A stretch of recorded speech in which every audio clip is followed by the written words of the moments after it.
What does it feel like when you're moved out of the family business that you've run for 25 years? This is the Leeds Business Podcast, and I'm your host, Phil Fraser. I'm a business sounding board.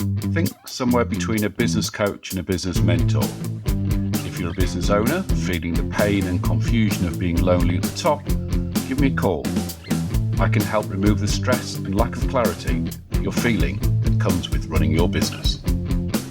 In this week's episode, we speak to Michael Michaelson, ex-CEO of CLC Finance.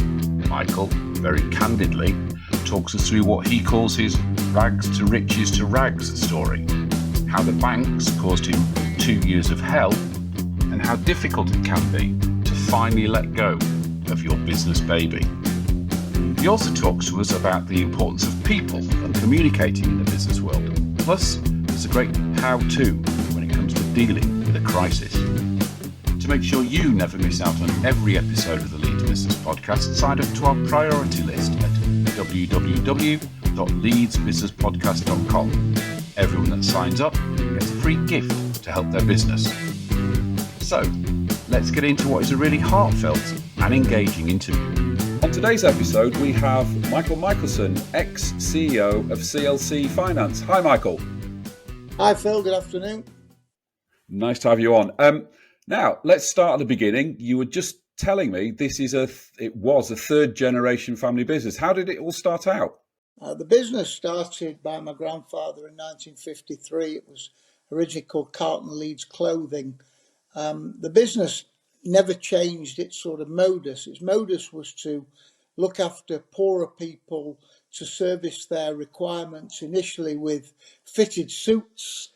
That's where the industry started. Grandpa went round with measuring people up for fitted suits because everybody had a suit in the 1950s.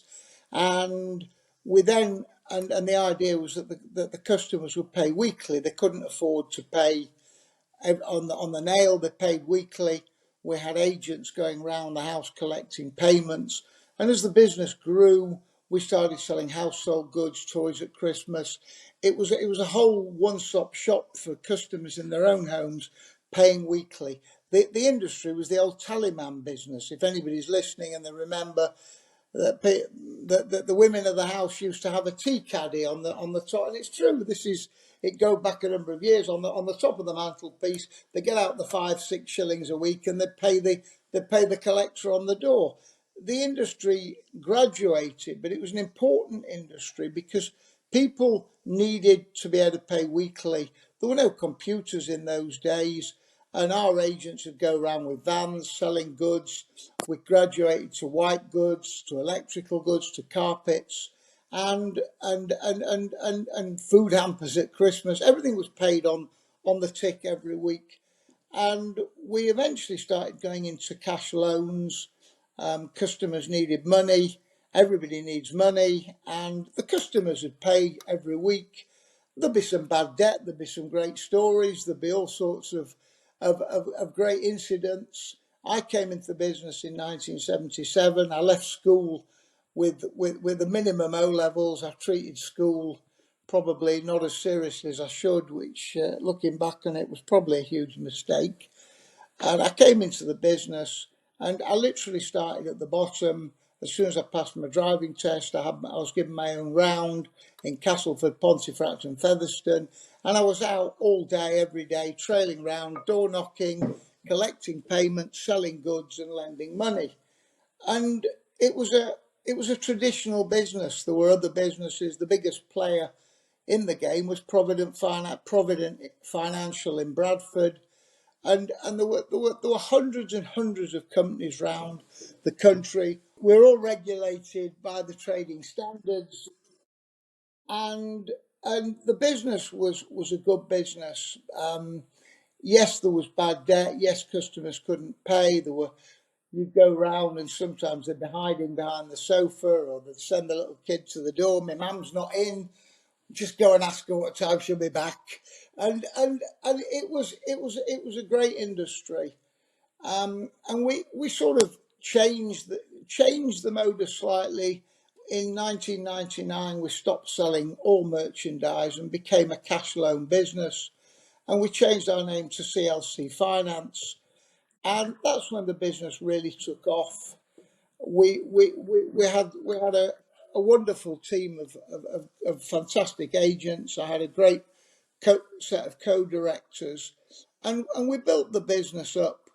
But it was a tough business because it is a tough industry. You're going round, you're lending money, customers are paying you every week, customers hide, they avoid you. But the modus was simple. The customers weren't paying for what they had at the moment, they were paying for more money. And the business grew significantly through the 2000s.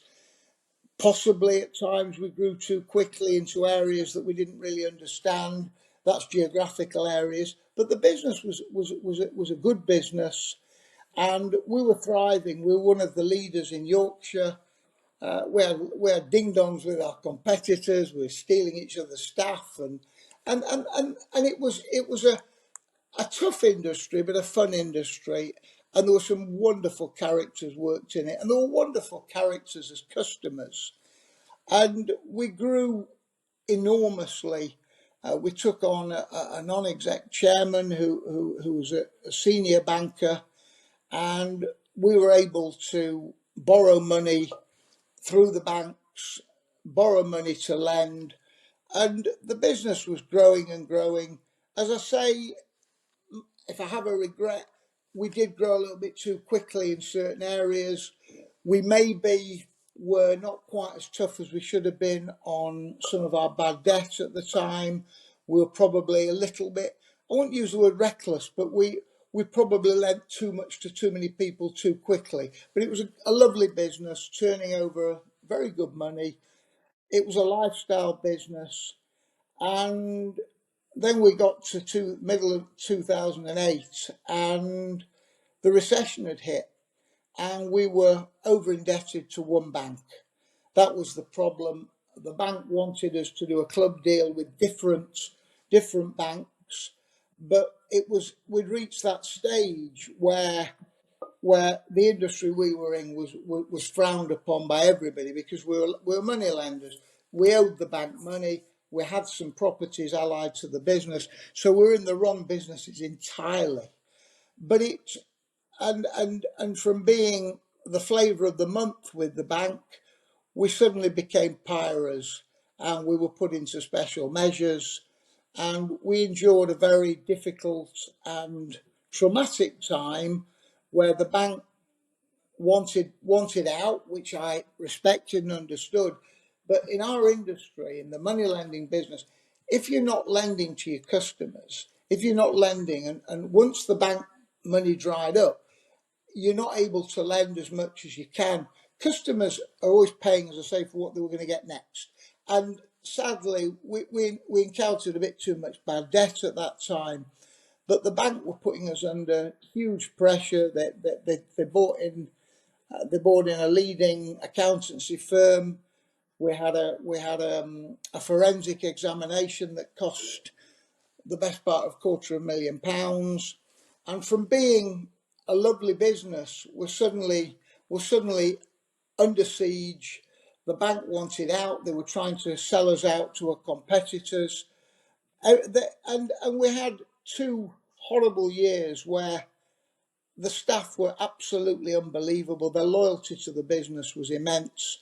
We somehow kept going through this, and luckily, because we were well known in the industry, every time the bank went to another company to try and buy the debt off them, they wouldn't get involved, because they knew who we were. I suppose it was honour amongst the industry, and we were able reasonably, not easily, but I brought on board one of the great characters, a fellow called Edward Klemke. Eddie was full insolvency, and I brought him on as non-exec chairman. And Eddie worked valiantly with me to fight the bank, who were giving us pressure the whole time.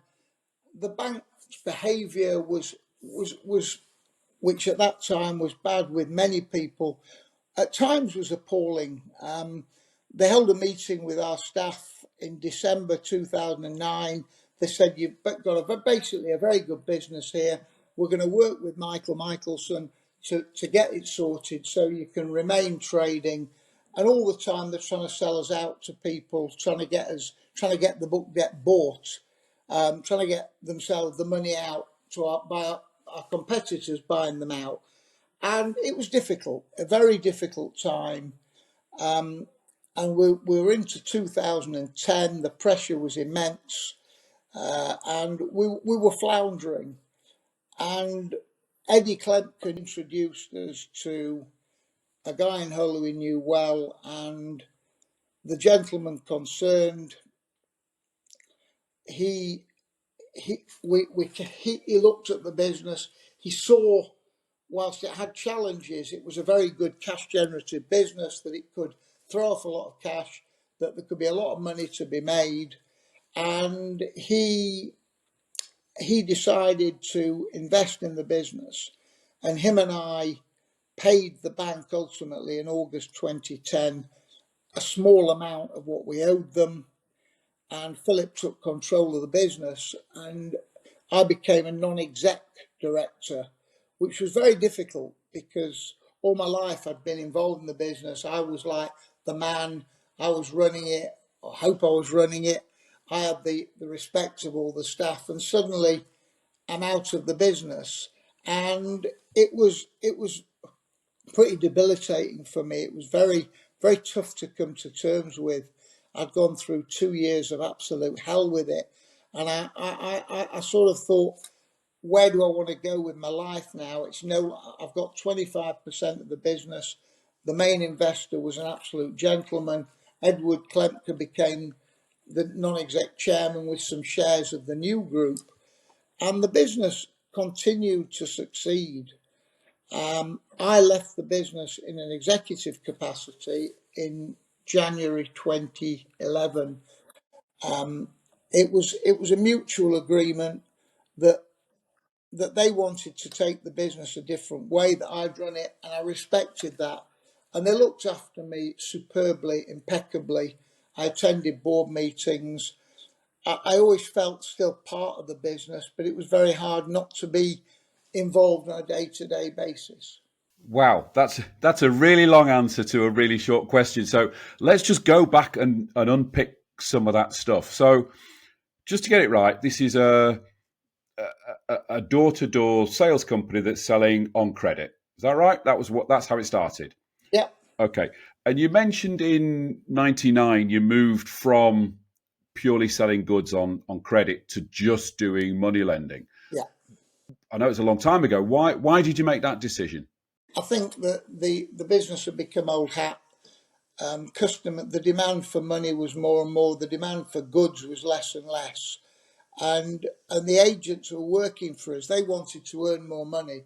And you could earn more money doing loans because the weekly payments were higher, and they could then renew the loans. And ultimately, it was just the way of the world. Selling goods on credit became old hats, and people wanted cash in their pockets, and we were able to give them that. Right. Okay. And you then said, sort of just going forward slightly, 2005-ish, you expanded too fast into different geographical areas. Why was that? Why was that a bad call? I think when you're growing a business is challenging, and we were always based in Yorkshire. We were Yorkshire and the Northeast. We actually came out the Northeast in 1996, so we're really Yorkshire Humberside, and we needed to expand our geographical growth. So we went into South Humberside, we went into Nottinghamshire, we went into Lancashire, where we'd never been before. And obviously local knowledge is important. You need agents that know the customers, know the areas. And obviously when you're starting out as a new firm, you should probably take it quite slowly. We were reasonably aggressive in our growth. We got some fantastic staff in these areas, but our knowledge of the areas wasn't what it was, for example, say in Yorkshire, Leeds, Sheffield, Barnsley, Doncaster, where we'd been for many, many years. So when you're growing a business, the challenge is always to ensure you've got the right management and team on the ground if you're out of area, because you've got to control it. And in a money lending business, control is everything, because you can suddenly get bad debt that can just fly out the window and destroy you. Right, right. And in terms of, I mean, this might sound a bit cliched and everything, but sort of money lending on the doorstep and bad debt, and then people immediately think, well, okay, how does bad debt recovery happen? And people start thinking, big bruisers and the Cray twins and all that sort of thing. How do you actually go about sorting out bad debt? I think so much is the relationship between the agent and the customer, and there's a lot of local knowledge. There's two types of bad debt. There's those that can't pay and those that won't pay, and there's always going to be a degree in selling money on the way we were. There'll be some bad debt, but generally the relationship between the agent and the customer is key. And we were always we were regulated initially, as I say, by the trading standards. We worked this sort of nonsense that you hear about going around breaking legs and stalking violence. That does actually go on now with loan sharks. But we were regulated. We never did that. And you do have a degree of write-off at the end of the year. In a business of this nature, there is always a write-off. And you have to ensure that your write-off is small enough to continue trading, giving you cash flow and giving you a profit. Right. So I suppose like any other business, there's an issue of bad debt. It's just one of those things. You do a service for a client, the client goes bust or the client doesn't pay. It's the same for any other business. Yeah, correct. This was all unsecured lending.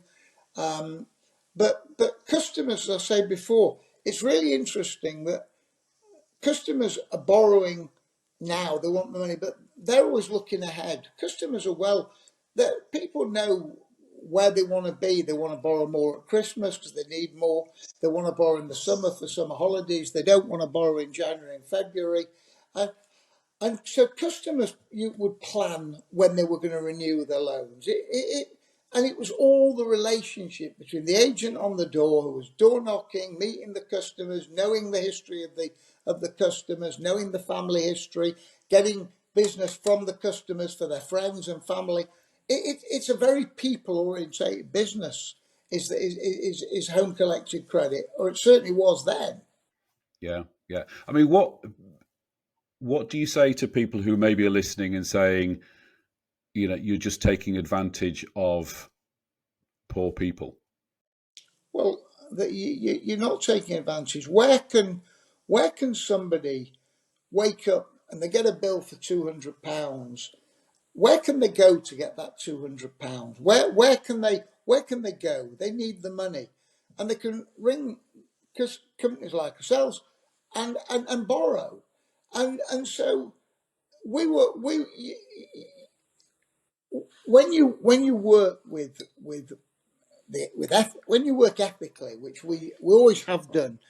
The fact is that the customers needed to borrow the money.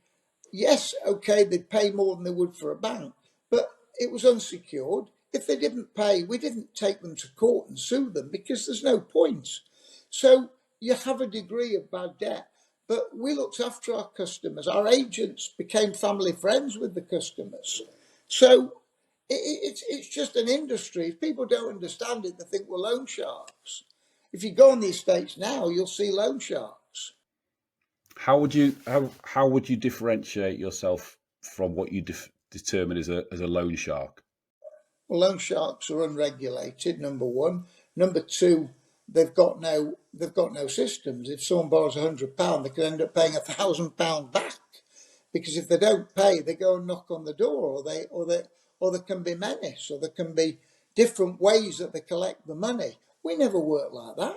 The industry, home collected credit, did not work like that. Companies wouldn't have thrived had they worked like that, because the reputation would have been bad.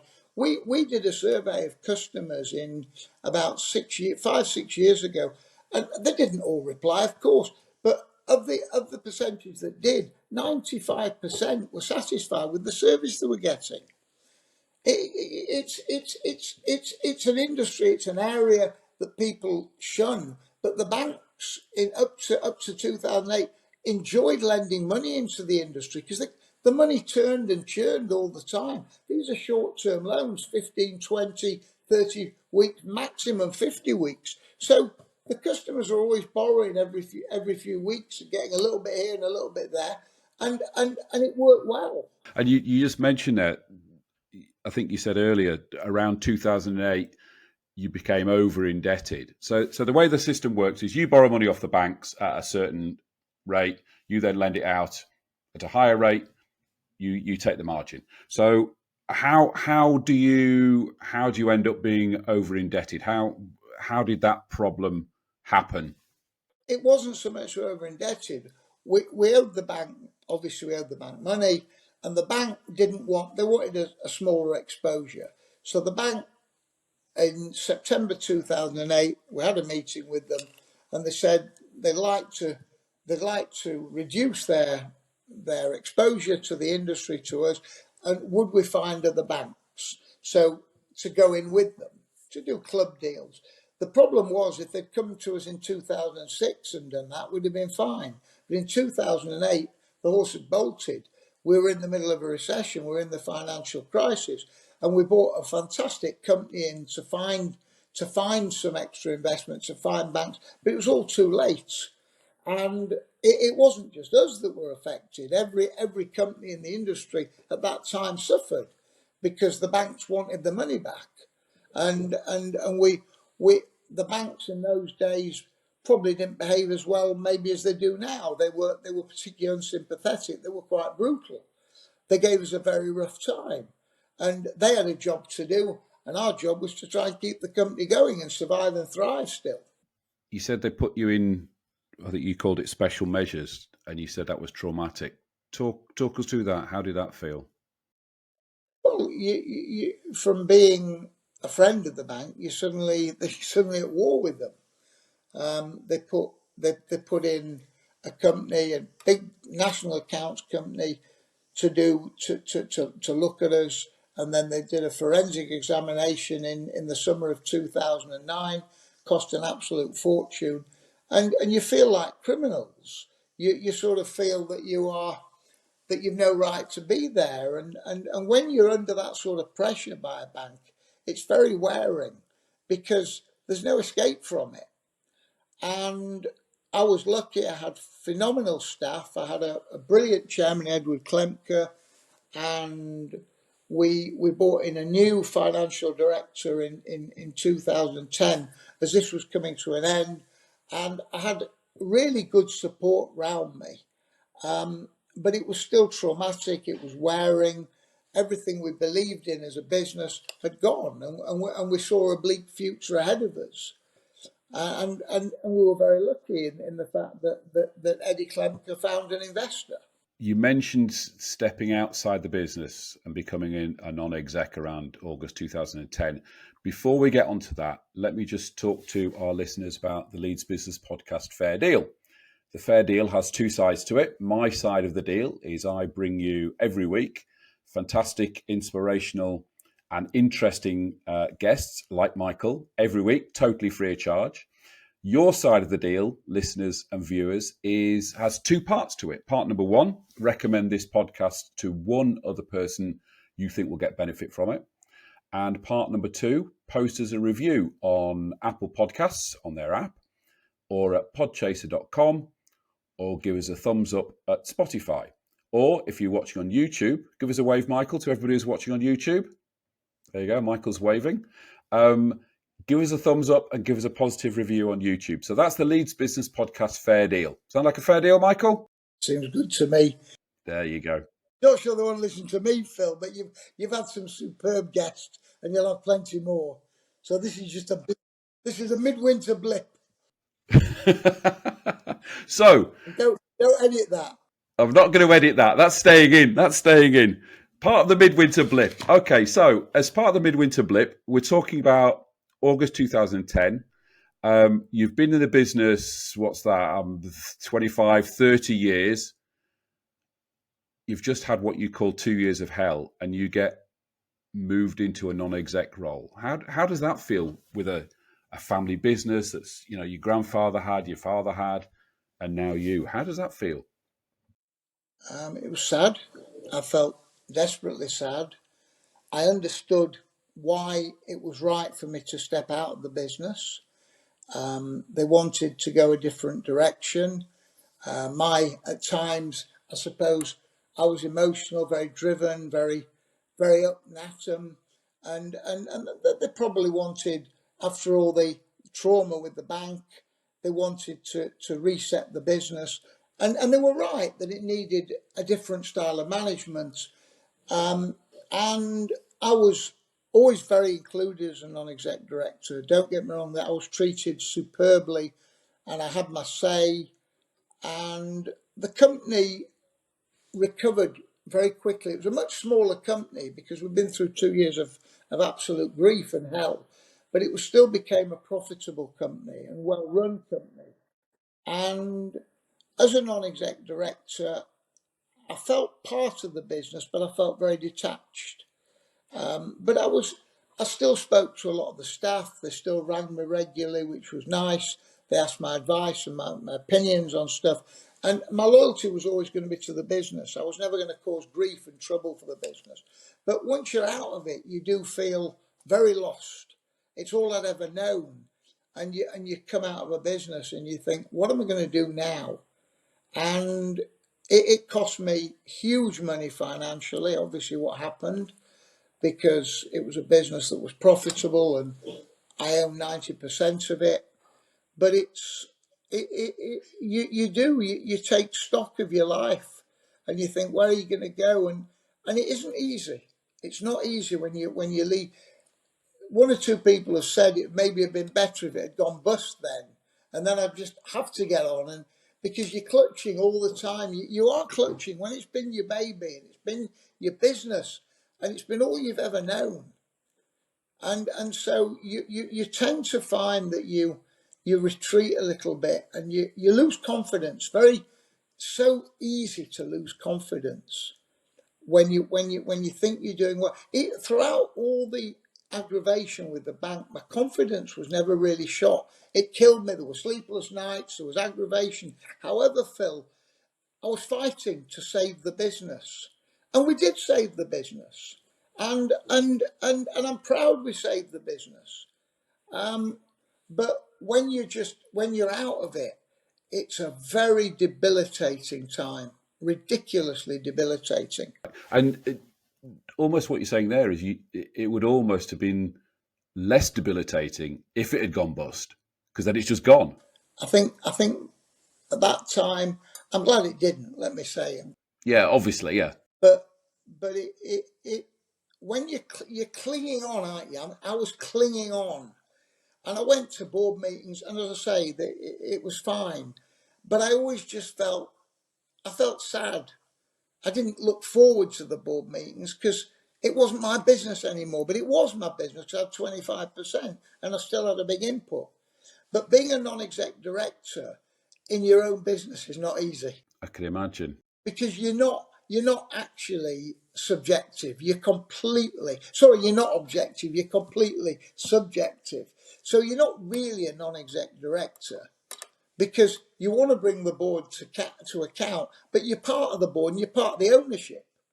So all the time your mind's thinking, what do I say here and what do I do now? And I hope my contribution was positive, but it was a very, very strange time going to those initial board meetings. Very strange. And in hindsight, maybe I should have left the business then, because whilst I was well looked after in that period, really well looked after, I felt sad. Yeah, When I used to leave the board meeting, I was sad. Even though I spoke to a number of the staff all the time, it wasn't, it'd been my life yeah. since I was 17 years of age.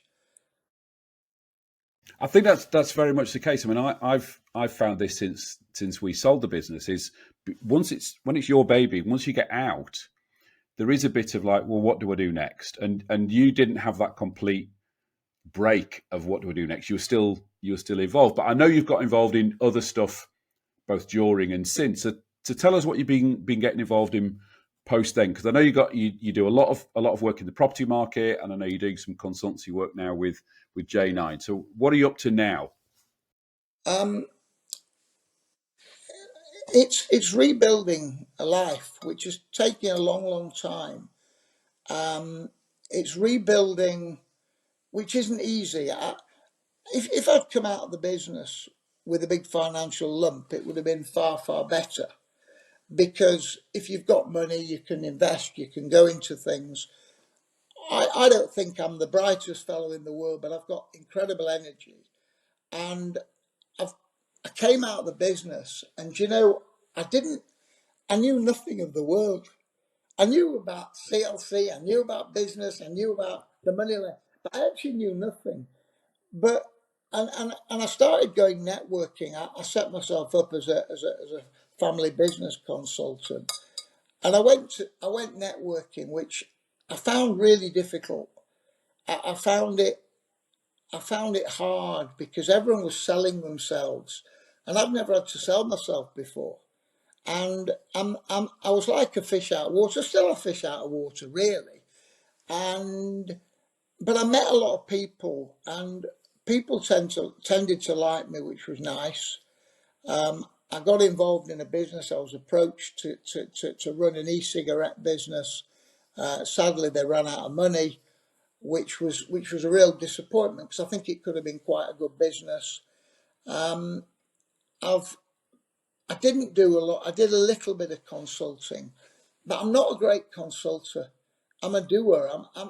I'm full of energy. I'm full of life, and to advise businesses, I think you need to be a little bit more relaxed. But on saying that, I've learned over the years I've learned a lot about business. I've learned a lot about myself, and I, I go networking still, and I see a lot of business advisors, a lot of coaches, and amazing. Some of them will be fantastic. I'm certain they are. They've got great followings, but I sometimes think it would be nice to just go into businesses and use my experience, use my energy, help businesses because that's what I'm good at helping people. I want to help people. It's funny. It's funny you say that about going out and networking because I've known you for a long time. You are one of the most well-connected people I know in Leeds and the local region. So it's strange that you said you almost like had to force yourself to go out networking. I think it's all confidence.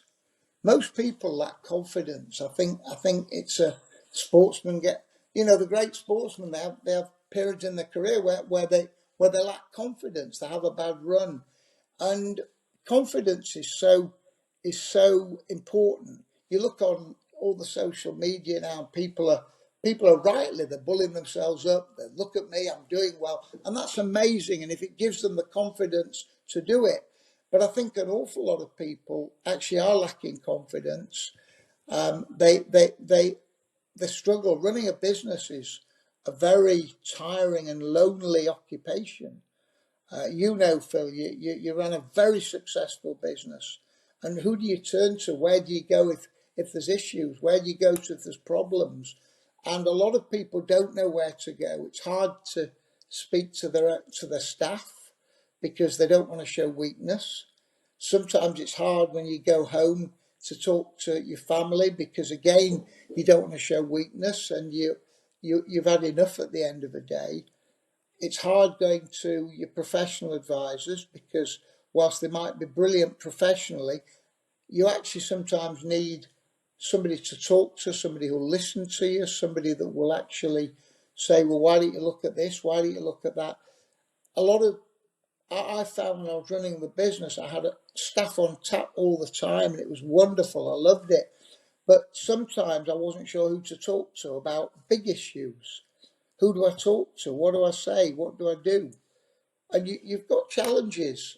And so you look at somebody and you think, God, he's full of life. He's got a smile on his face. He's got a bit of energy. It doesn't really mean a fat lot. I think people put on a persona. They put it on social media. Look at me. I'm doing amazing, and I hope they are, because I want everyone to succeed. But I think a lot of people do that because they're actually frightened of failure and they don't really know what to put on. That's a very good point. And actually, just going back to what you were saying about who do you turn to and where do you get that objective advice, you've just done a sales promotion for me, because that's what I do. So anybody who's listening and thought when Michael was going through that, oh, that's what I need. Well, I can help you because I'm a business sounding board and that's what I do. Now, Michael, this leads us in quite nicely into the how-to that you're going to do for us today. So take it away. Tell us what you're going to tell us how to do. How to cope with business crisis. I think every, as I said before, every leader of a business will go through periods of crisis. If they don't, then they're unbelievably lucky. It's how to cope in bad situations. My advice to anybody is to talk to as many good people as possible. Not drive yourself insane, but people need to find somebody that they trust, somebody that has got their interests at heart. They haven't got a hidden agenda, and people need to talk. They need to write down their issues, their problems. Have they got cash flow issues? Have they got staff issues? Have they got sector issues? And all these situations, people need to take stock, but they need somebody to talk to. And there aren't enough good people that people can actually talk to, because everyone wants to get too involved. And sometimes the owner of a business just wants somebody once a day, once a week, that they can sort of burden all their troubles. And if you speak to the right people, and generally people care, I actually do believe that people are generally good and people care. And my advice is, don't suffer alone. Do not suffer alone. Find somebody that you trust, you can rely on, that you'll be able to talk to. What about this? What about that? You're just as a sounding board, not somebody who's going to be a hugely demonstrative and drive you mad, but somebody that will just say, do you know, have you thought about this? Have you thought about that? Have you done this? And this is why I've joined J9 Advisory and Johnny Abram. Great, and that's what I assume. That's what you and Johnny do. Yeah, Johnny is an accountant, but he doesn't practice as he doesn't. The only service he offers restructuring, finding money for companies, helping companies raise money, helping companies get through difficult times, and he works with a number of legal people, does a lot of reports for insolvencies. But Johnny is very, very well connected at J9, and him and I work well together. I've known him about 10 years. He's a one-man band, and he said to me one day, he said, do you want to come in with me and help bring business? You've got lots and lots of contacts. And again, my sort of sadness kicked in. I said, I can't offer you anything, Johnny. What am I going to offer you? But I think I've been a great support to Johnny. He had a very tough time last year with illness, and we work well together. I don't do huge amounts, but I'm sort of promoting the business because Johnny is the right man to go in, and I've got huge understanding of people and businesses. So between us, we can go in and we can find people money. We can help people restructure their business, often before it needs to go into an administration process. People tend to bury their head in the sand because you wake up every day, you think it'll get better today, it'll get better today. It's like hunting the old lottery win, but it doesn't always happen. And my advice to anybody is talk. Find somebody that will listen, but talk and understand that you might not be right when you're talking. You might need somebody just to guide you here and guide you there. And my whole world is people. Everything in my world is people. So I love people. I think we've become a nation where, certainly since COVID, people don't go in the offices anymore. that to me is no good, because you need to meet people, you need to work with colleagues. Life is about people, and when you run a business, you need to talk to people all the time. And it's not easy, because people don't want to appear to be failures. But if your business is in trouble, it doesn't mean you failed. It actually means you need some help. And while I've got so much time and respect for John Abram at J9, is that J9 can offer that help and assistance in a nice, confidential and quiet, unassuming way before it gets too late and you have to bring insolvency experts in. And so that's why I enjoy my sort of small role with J9.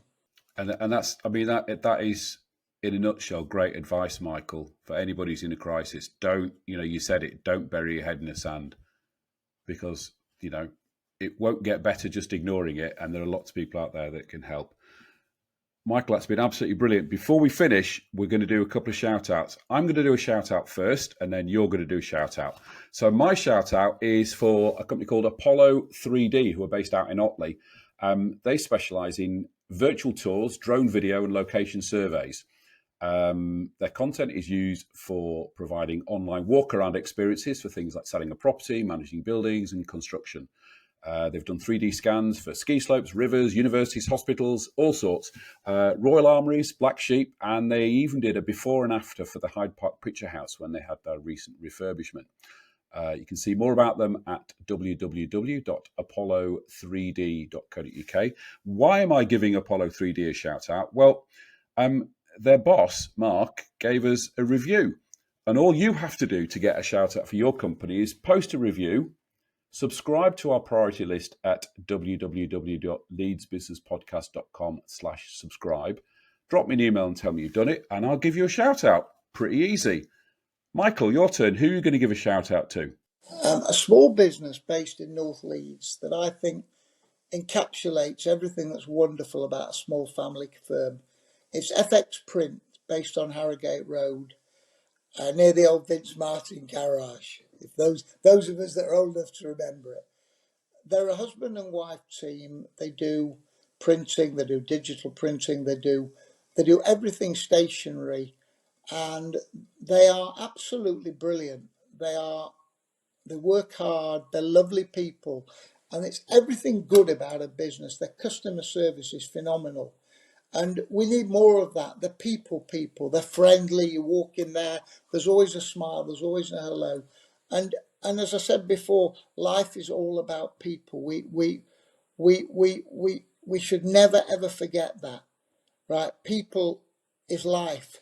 People is not Zoom meetings. People is not computers. People is not emails. People is about sitting down, meeting, chatting, and helping each other. Because in this day and age, you've got to help people. I'm here to help anybody that wants help, because I love helping people. I love making people feel good about themselves, feel good about their businesses. That's what I thrive in. And I would have to agree. FX Print, I've used them as well. They're on Harrogate Road. I will post links to them in the show notes below. Michael, it's been absolutely fantastic. Thank you very much for sharing what was, quite an emotional journey you've shared with us. It's been really great. Thank you very much. Thank you, Phil. Thank you. Thanks for listening to this episode. I hope you found it interesting, inspiring, and of use. To make sure you don't miss out on any future episodes, please subscribe to the show. Go on, do it now.